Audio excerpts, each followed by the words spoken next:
What happens to non-striking West Coast ports with most of the rest shut down? Marketplace Morning Report is supported by Amazon Business, focused on offering smart business buying solutions, leaving time to focus on growth. More at amazonbusiness.com.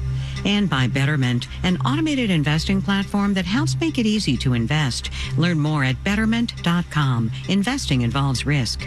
I'm David Brancaccio in New York. We're on day 3 of the dock workers' strike. From New England to the Texas Gulf Coast, the cranes are idle as a consortium of international shippers and the Longshoremen's Union remain at an impasse on wages and machines taking over jobs. Ahead of the strike, shippers had said they'd offered up to 50% raises, extra retirement contributions, and more comprehensive health care. West Coast cargo handlers have a different union, and some cargo is headed that way. Here's Marketplace's Kaylee Wells. It's not like a switch flipped when the strike started. That increase has been coming at us for some time prior to the actual strike. Leal Sundit is the secretary-treasurer of the International Longshore and Warehouse Union Local, representing workers in Portland. He says shipping companies have been diverting cargo just in case of a strike. That started a couple months ago. They bring the cargo on the West Coast and then they rail it to the East Coast. The increase hasn't been that bad in Oakland either, says spokesperson Marilyn Sandifer, because the demand spike isn't much bigger than the normal holiday spike, so the port's reaction to it is the same. When there's more ships coming in, more cargo coming in, then they have to increase the number of dock workers that are handling that cargo. It probably means more truckers coming in to pick up cargo, to drop off cargo. That's basically how it works. Sandifer says the cargo increase started back in February this year, and strike concerns have likely been only part of the reason. What might be happening is retailers, having experienced congestion during the pandemic, may have decided to just move their goods earlier this year. Certainly through the Oakland Seaport, we saw big increase in imports. But down the coast in the ports of LA and Long Beach, the cargo increase is more significant. It's the largest port complex in the country. The Long Beach side handled 913,000 shipping containers last month, about 18% more than normal. That's a record in our 113-year history. Mario Cordero is the CEO of the Port of Long Beach. It tells me that there's cargo coming from other gateways. Now, there are a couple reasons why the strike-induced bump hasn't overwhelmed these ports. One, the timing isn't terrible. From July to September, essentially we call that peak season.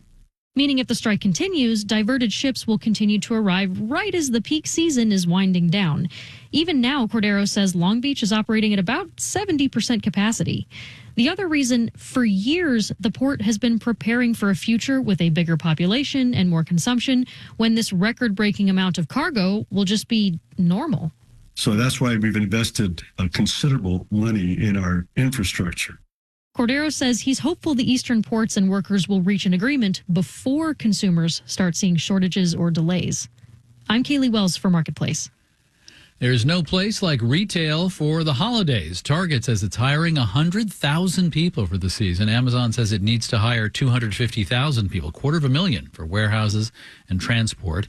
Markets S&P futures are down 0.1% now. Bank of America says, and an independent monitoring system confirms that B of A Online is mostly back to normal today. The bank says it was a technical glitch, not a hack. There were anxious moments for customers toward midday yesterday when they couldn't log into their money or did and found balances listed as zero.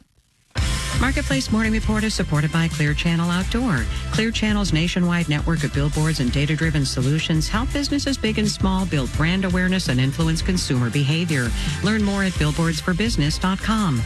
And by JTV Jewelry Television, offering more than 40,000 jewelry designs, including gemstone rings, bracelets, and earrings in silver and gold. JTV can be found on your TV or at jtv.com. Starting this week, there are new stricter rules governing who can get food stamps. Many applicants now have to show they're working, looking for work, or enrolled in job training for SNAP benefits. Also, older workers up to age now 54 will have to meet the working, looking, or training criteria if they have no dependents or a disability. Marketplace's Savannah Marr has more. Since 1996, SNAP has required what it considers able-bodied adults to fill out regular paperwork to prove their employment status. Last year, GOP lawmakers saw an opportunity to raise the age cutoff to 54. Angela Rashidi is a senior fellow with the American Enterprise Institute. There was just kind of a revisiting of whether that was the appropriate definition as, the economy has changed, as population has changed. Rashidi says adults without dependents or disabilities make up a growing share of the SNAP user population. The average benefit comes out to about $212 a month per person. And she says work reporting requirements ensure that help doesn't disincentivize work for those who are capable. But there's no strong evidence they actually improve employment outcomes, says Sean Fremstead with the Center for Economic and Policy Research. What you do see, though, is that it's pushing people off the program. Fremstead says the paperwork is confusing and cumbersome, enough to discourage some participants who actually are working. So they're not getting food stamps that they still really need. And strict deadlines can lead SNAP users to accept the first available job, not the most stable or best paying. Heather Hahn with the Urban Institute researched their impact on beneficiaries in Arkansas. One of the SNAP participants who we talked with said, right now I'll take any job. Including unstable temp work, just to hold on to their food assistance. Park Wilde, a food expert at Tufts, says associating SNAP with employment goals is helpful in budget talks, which come up every 5 years or so during Farm Bill negotiations. I think it's politically beneficial to this large anti-hunger program that in recent decades it's been more strongly connected with the labor market. Wilde says expanded work reporting requirements could help protect the program from painful cuts whenever Congress gets around to negotiating a new farm bill. I'm Savannah Marr for Marketplace. And for those averse to any kind of advance planning for Halloween, Uber has announced a deal so you can get costumes or other Halloween stuff delivered at short notice. It's a deal with the Spirit Halloween chain that does those witchy, ghouly, princessy pop-up stores in more than 15,000 locations. Actually, it's 1,500 locations. I've got 15,000.